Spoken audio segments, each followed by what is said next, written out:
Ophélia. Alors, je suis vraiment contente que tu aies accepté mon invitation parce que j'avais quelques questions pour toi pour que je puisse en savoir un peu plus sur Fernando. Parce que j'ai récemment appris qu'elle a interprété le rôle de Clara dans Casse-Noisette quand elle avait mon âge.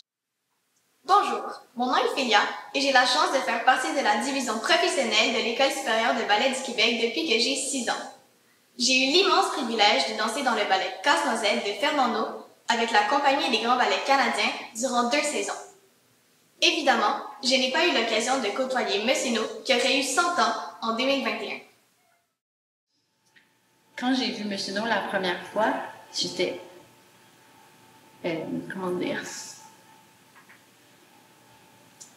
C'est très impressionnant d'avoir un homme, cette légende vivante qui était là avec nous en studio. Puis la passion qu'il avait et tout ça, ça transparaissait dans son aura, dans son énergie. Fait quand on rentrait dans le studio puis il était là, sa présence était extrêmement forte. Fait que l'impression que j'en ai, c'est vraiment un honneur. C'était vraiment un honneur pour moi de le rencontrer puis d'être dans le même espace que lui, de partager un studio comme ça avec lui. Fernando est l'un des chorégraphes les plus importants au Canada. Il a d'abord été danseur, maître de ballet et directeur pédagogique à l'American Ballet Theatre de New York. Il s'est joint ensuite au Grand Ballet canadien en tant que co-directeur artistique et chorégraphe attitré. C'est lui qui leur permettra de prendre leur envol sur la scène internationale en créant des chorégraphies et des œuvres mémorables d'une grande diversité. Nous lui devons entre autres la fille mal gardée, Tommy, Carmina Burana, La Queen et Casse-Noisette, qui est présentée par les Grands Ballets canadiens depuis 1964. Et donc, j'ai fait l'audition d'Enfants de la fête, j'ai été choisie.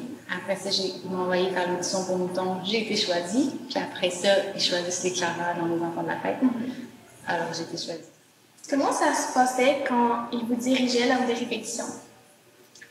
Ben, Monsieur No était souvent assis en avant à regarder la répétition. Puis c'est souvent Monsieur Laprise qui venait vraiment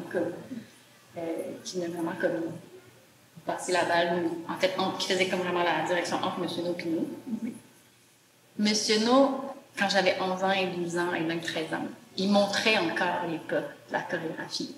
Fait que de le voir se lever, de venir nous montrer qu'est-ce qu'il fallait qu'on fasse, pour moi, ça c'est une image vraiment marquante de Monsieur No. Quand je disais, quand il se levait pour nous montrer des choses, il nous dirigeait, mais avec tellement d'amour et de passion pour la danse et le mouvement. Ses yeux, c'était des yeux brillants, son regard était toujours illuminé dans tout ce qu'il faisait. Est-ce que tu te rappelles des différentes corrections ou des commentaires que Fernando faisait par rapport aux différents rôles? Mais c'était surtout Monsieur Laprise qui nous donnait des corrections. En fait, je me souviens que quand il nous donnait des notes, c'était très précis. C'était il faut, fait que là, tu sais, le regard, les pieds, tu sais, la technique, des trucs comme ça. Monsieur Laprise, comme correction, nous disait d'agir plus comme un mouton et non de juste sauter comme un mouton.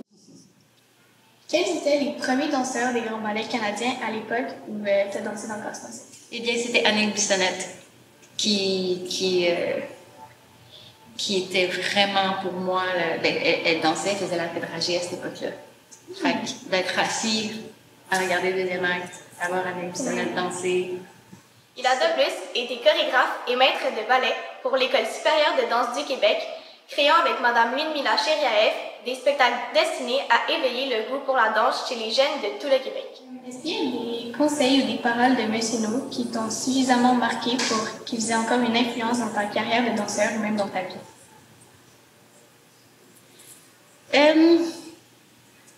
J'ai pas de mots qui me viennent à l'esprit de sa part, mais c'est surtout son énergie, c'est surtout, comme je disais, son regard, sa présence, sa passion qui est tellement forte que ça je le prends avec moi. Puis quand on parle de Monsieur No, je souris juste en le voyant dans le studio. Je fais « Oh mon Dieu, Monsieur No est vraiment une légende vivante. » Donc, sa présence, sa passion, puis tout le dévouement qu'il a fait, les œuvres marquantes qu'il a fait, il a vraiment aussi un legs très important. Est-ce qu'il vous arrive parfois entre danseurs de parler de Monsieur No? à chaque fois qu'on en parle, c'est chargé d'émotions parce que c'était vraiment une très, très belle expérience de vie. On a appris beaucoup.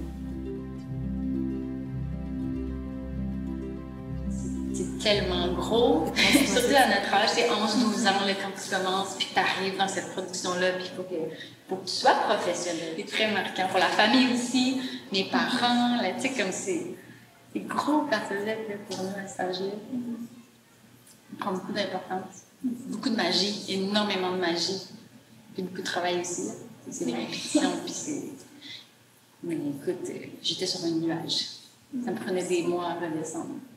Si tu n'avais pas eu la chance d'interpréter un rôle dans une grande distribution lorsque tu étais jeune, pensais que tu aurais encore la même motivation pour poursuivre dans ton parcours en danse? Ceci est une très belle question. Très bonne question. Je pense que ça a eu un effet tellement bénéfique. J'étais sur un nuage pendant des années, puis de pouvoir, comme je disais tout à l'heure, côtoyer des danseurs professionnels, puis d'apprendre sur le métier. Écoute, c'est sûr que je ne serais pas la personne que je suis aujourd'hui avec le parcours que j'ai aujourd'hui, c'est sûr que non. Non, mais c'est comme évident.